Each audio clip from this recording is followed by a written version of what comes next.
Hello friends, स्वागत करते हैं आपका हमारे चैनल बोल फटाफट में। और शुरुआत करते हैं बिग बॉस के एक और रिव्यू के साथ। तो दोस्तों, बिग बॉस जो है वो आज पूरी तरह से खेल गए। जिस तरीके से उन्होंने रुबीना, अभिनव, एली और जैस्मिन को नॉमिनेट किया है, जी हाँ दोस्तों, कोई इतनी बड़ी बात नहीं थी और इतना कोई नॉमिनेशन का इतना बड़ा डिस्कशन नहीं था। इसमें सिर्फ ये डिस्कस किया जा रहा था कि लास्ट तक जो है वो हम लोग पहुंचने चाहिए। और जिस चीज को वीकेंड के बाद पर सलमान उन्हें बता भी चुके थे, उसमें उनका ये डिस्कशन नहीं चल रहा था कि हमें किसे नॉमिनेट करना है, किसे बचाना है। सिर्फ डिस्कशन जो है वो सिर्फ इतना सा था कि हम जो है वो लास्ट तक जाने चाहिए। और इसी चीज का जो है बिग बॉस ने फायदा उठाया और चारों के चारों जो कंटेस्टेंट्स हैं उनको नॉमिनेट कर दिया। और ये बिग बॉस ने सिर्फ किस लिए किया है? सिर्फ और सिर्फ अपनी टीआरपी को बढ़ाने के लिए। और मे बी श्योर अगर इस हफ्ते कोई जाता है तो मे बी अभिनव शुक्ला होंगे। बिकॉज अगर जैस्मिन भसीन जाती है या रुबीना या एली, इनका किसी का नाम आता है बॉटम में रुबीना का तो आ ही नहीं सकता। या तो एली होंगे या जैस्मिन होंगे या अभिनव होंगे। अब देखते हैं कि इस हफ्ते इन कंटेस्टेंट्स को लेकर जो है बिग बॉस इविक्शन करते हैं या फिर सीक्रेट रूम, जैसा कि बिग बॉस करते हुए आए हैं कि बिग बॉस 13 के प्रॉप जो है जब उन्हें याद आ जाता है तो वो उनका इस्तेमाल कर लेते हैं। तो अगर बिग बॉस को क्या पता सीक्रेट रूम याद आ जाए और इविक्शन होने पर जो भी कंटेस्टेंट इविक्ट होगा उसको सीक्रेट रूम में ले जाकर डाल दें। वही बात करें आज रुबीना और अभिनव के झगड़े की, तो आज अभिनव ने जिस तरीके से रुबीना को समझाया, मुझे कहीं ना कहीं अभिनव का जो पॉइंट ऑफ व्यू था वो सही लगा कि यार हमें बाहर जाके जो है काम भी करना है। तो यहाँ पर यह है कि हम जो भी काम करें उसको सोच समझ के करें। अगर हम किसी को टारगेट करें, किसी का मजाक उड़ाएं, तो उस चीज को भी मतलब लिमिटेड लेकर ही उसका मजाक उड़ाए, क्योंकि नेचुरली हमें बाहर जाके भी लोगों के साथ काम करना पड़ सकता है। दूसरा, आज भाई एजाज खान को हमारे अवार्ड मिल गया है रामू काका का। तो भाई जोश आ गया उनके अंदर, है लगेज रूम साफ करने का जज्बा आ गया उनके अंदर और सोनाली जी के अंदर कि भाई आज तो हमें लगेज रूम साफ करना ही करना है। और कहीं ना कहीं इस चीज को लेकर वो सही भी है, क्योंकि अगर आप लाइव फीड में देखेंगे और अगर दिखाएंगे कल के अगर एपिसोड में दिखाए तो विकास गुप्ता ने इतनी गंदगी निकाली है ना लगेज रूम में से, इतने टिश्यू पेपर निकाले हैं ढेरों। मे भी शायद कल के जो है एपिसोड में दिखाएं बिग बॉस। तो कहीं ना कहीं सोनाली और एजाज का जो फैसला था कि भाई हमें जो है ये लगेज रूम 2 हफ्ते से क्लीन नहीं हुआ और हमें इसकी सफाई करनी है, वो बिल्कुल सही था।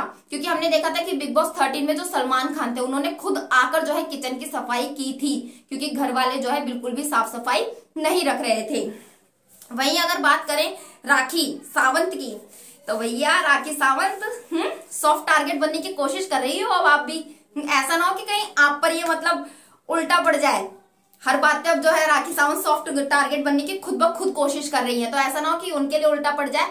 और जो भी बिग बॉस ने उन्हें कन्फेशन रूम में बुलाकर कहा है और राखी सावंत जो भी बोल रही है कि मैं चाह रही हूँ मेरे हस्बैंड आए, तो उनके हस्बैंड जो है वो पहले ही डिक्लेयर कर चुके हैं। तो मे बी इस हफ्ते या फिर नेक्स्ट वीक जो है राखी सावंत के हस्बैंड की एंट्री हमें बिग बॉस में दिखाई दे जाए, क्योंकि उन्होंने बोला है कि मैं अगर बिग बॉस में आऊंगा तो एज अ कंटेस्टेंट ही बिग बॉस में एंट्री करूंगा। अब देखना तो काफी इंटरेस्टिंग होगा कि राखी सावंत और उनके हस्बैंड के बीच हमें कैसी केमिस्ट्री दिखाई देती है। वहीं राहुल वैद्य को आज आपने नोटिस किया होगा, तो जैसे नागिन 5 के एपिसोड के जो भी कैरेक्टर आए थे आज घर में, उन्होंने एजाज को बुलाया, उनको अवार्ड दिया, विकास गुप्ता को बुलाया, जैस्मिन को बुलाया, राखी सावंत को बुलाया। बट आज पूरी तरह से राहुल वैद्य को कॉर्नर किया गया है। जब वो लोग आए थे तो उन्होंने भी राहुल वैद्य को कोई किसी भी चीज के लिए नहीं उठाया, और फिर जब उसके बाद मोनालिसा आई थी, उन्होंने घर के कंटेस्टेंट से डांस करवाया था, तो उन्होंने भी पूरी तरह से जो है राहुल वैद्य को इग्नोर किया। यानी कि हमें साफ साफ दिखाई दे रहा है कि यहाँ पर बिग बॉस जो है वो राहुल वैद्य के लिए बायस्ड हो रहे हैं। वहीं पर राहुल वैद्य को भी सलमान खान ने वीकेंड के वार पर एक बात बोली थी, आपने नोटिस किया? पहले तो वो बोलते थे भगोड़ा, लेकिन कल उन्होंने एक नया वर्ड यूज किया उनके लिए, जमूरा। और कहीं ना कहीं मैं सलमान खान की इस बात से अग्री करती हूँ, क्योंकि राहुल वैद्य जो है ना एली गोनी के पीछे आगे पीछे हमें भटकते हुए दिखाई देते रहते हैं, और कहीं ना कहीं वो अपना गेम जो है ना वो खोते जा रहे हैं। और रुबीना और राहुल के बीच में जो एक था ना तगड़ा कंपटीशन, तो रुबीना हाईलाइट होती जा रही है और राहुल वैद्य कहीं ना कहीं अली की परछाई में छिपते जा रहे हैं। तो मुझे तो ऐसा लग रहा है कि कहीं ना कहीं ये एली गोनी की चाल है कि रुबीना को हाईलाइट करना है और राहुल को जो है वो दोस्ती की आड़ में दबाना है।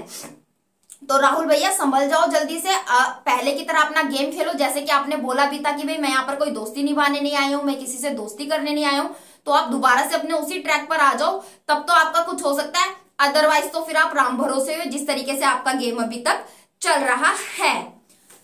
दूसरा, सोनाली फोगाट। क्या आप मतलब इतना सोच सकते हो, मतलब इस बार ना वोटिंग की कोई वैल्यू नहीं है। मैं आपको बताऊं, बिग बॉस जिसे चाह रहे हैं उसे घर से बेघर कर रहे हैं। सोनाली फोगाट को आप सोच सकते हो कि राहुल महाजन से ज्यादा वोट मिले होंगे। मे बी दोनों के वोटिंग में बहुत कम, बहुत लेस डिफरेंस था। सोनाली फोगाट को मिली थी 0.5% की वोटिंग और राहुल महाजन को मिली थी 1% की वोटिंग। बॉटम में तो लेकिन सोनाली फोगाट ही थी। फिर भी सोनाली फोगाट को बचाकर जो है राहुल महाजन को घर से इविक्ट कर दिया गया है। और सोनाली फोगाट को भाई एक हफ्ता और मिल गया, क्योंकि इस हफ्ते जो है रुबीना, अभिनव, जैस्मिन और एली नॉमिनेट है। अब देखते हैं इन चारों में से कौन जो है इस हफ्ते घर से बेघर होता है, या फिर सीक्रेट रूम जो है वो दोबारा से घर में आएगा।